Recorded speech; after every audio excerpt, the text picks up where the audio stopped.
Welcome back to another YouTube video, and today I'm going to be showing you guys what my team does when it comes to SaaS keyword research, and also how to scale out a SaaS as well.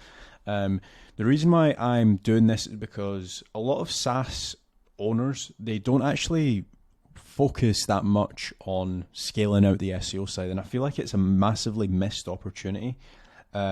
Especially when you look at some absolute giants such as like Wise, PayPal, etc. Just because I'm showcasing to you guys Wise website doesn't mean that you need to have stupid amounts of money that these guys have. But their SEO strategy does work, and you can quickly take away bits of it and essentially replicate it for your SaaS product, right? So let's take a look at the SaaS web or the Wise website. So as we can see here, they have been on a steady growth. They're at 3.6 million keywords overall. They have got 500,000 that rank in the top 3 sections, and they are getting around 52 million traffic per month through to their website. So the grand scheme of things, they are doing very well. Let's just take a look at overview 1.0 as well. So as we can see here, they have been scaling out a lot of links as well through to their website. But yeah, referring domains, they're at 44,000, 9 million referring pages. That's quite a lot. But as you can see, very, very good growth on the wise.com website. Now, one subsection that I want to focus on, because I feel like this is going to be a high ROI section that every SaaS owner can do, literally starting tomorrow, unless like you are one of a kind SaaS that sells, I don't know, pink fluffy unicorns, right?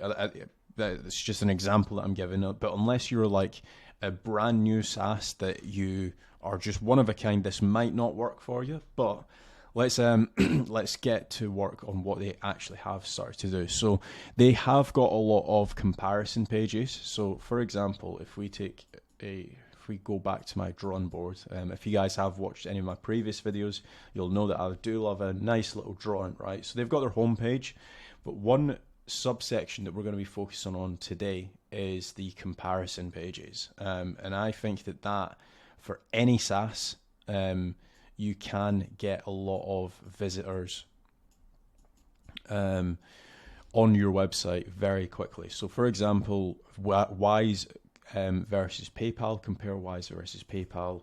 We can also do Stripe, for example. Or actually, do they have Stripe? Wise versus, let's just look at it. Wise versus Revolut. Wise versus Monzo. Wise versus Payoneer. And very quickly, as you can see, they do have a lot of comparison pages, right? So compare PayPal versus Wise. As you can see, they've got a full breakdown. So Wise, it should arrive in 2 days. The exchange rate is a little bit better. The transfer fee is a little bit higher though, so just bear that in mind. And they're just being transparent. If PayPal did have a higher or less arrival time, they actually do list it, which is something that I actually quite like to see.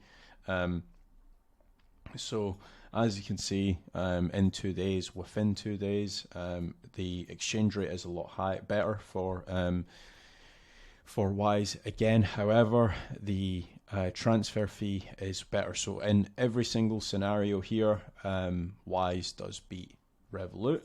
Let's take a look here. So we have got Wise versus Monzo. I'm not certain why the Monzo flag is French, but the exchange rate is the actual same for both of these. So Monzo and Wise. Actually, that's probably why.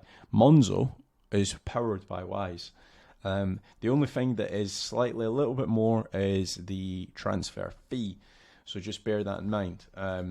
Then they don't actually have a newer style for Payoneer versus Wise. But as you can very quickly see that they have scaled out a lot of versus or comparison pages. Now, one thing that I want to actually showcase to you guys is the power of these compare pages, right? So all of their compare pages actually fall under the / compare section. So as you can see, just their compare section, once it loads, basically what we've done is we've set up a filter to showcase how much traffic just the compare articles get. I'm hoping Ahrefs actually doesn't crash on me. So it finally loaded. This is what it looks like just for the comparison pages. So as you can see here, they are getting around 75,000 traffic through to their website, 40,000 traffic value. So if they actually were planning on running paid ads for these specific keywords, that's how much they would need to spend every single month. And again, if we take a look here, they have also done like currency exchange rates, wise exchange rate, what is the best euro. So they've essentially tried to do as much as they possibly can. So Monzo exchange rate. So they've actually started doing separate pages for other brands as well. So Monzo exchange rate, what I'm guessing is they probably try to funnel people into people using Wise instead of another competitor. So as you can see here, yeah, they've got a pricing table. So then they've got the send with Wise, even though somebody might have searched for Monzo exchange rate. So it's very smart what they're doing. They are essentially trying to get as much traffic from their competitors as they possibly can by highlighting any flaws that their competitors have, highlighting the pros that they also have as well. So I would definitely be looking to do the competitor section on your website. Now, I will probably do a follow-up video on this because SaaS keyword research, it falls into various different categories. So for example, you could also do like blog articles as well. So like why to use Monzo or why to use Wise, sorry. Can I use Wise in, for example, Vietnam? Can I use Wise in America? Can I use Wise in China, etc., etc.? So you could do articles like that as well, where people can use your product, and again, it would essentially start ranking for that. Or in some cases, what you could also do is, if, say, for example, you know for a fact that your competitor, let's say we are Wise, we're doing the keyword research for Wise. Let's say they aren't available in Germany. You could say, is PayPal available in Germany? No, they're not. You can, however, use Wise. So again, you're essentially piggybacking off of your competitor's search volume to gain more clicks and traffic through to your website. So that has been my video on SaaS keyword research. If you guys do have any comment, or if you guys do have any questions, feel free to leave them in the comment section down below. And if you guys do want a free 15-minute growth strategy call for your website, make sure to check out Casual Dash. The link is in the description down below. Click the link and fill out the form. Thanks.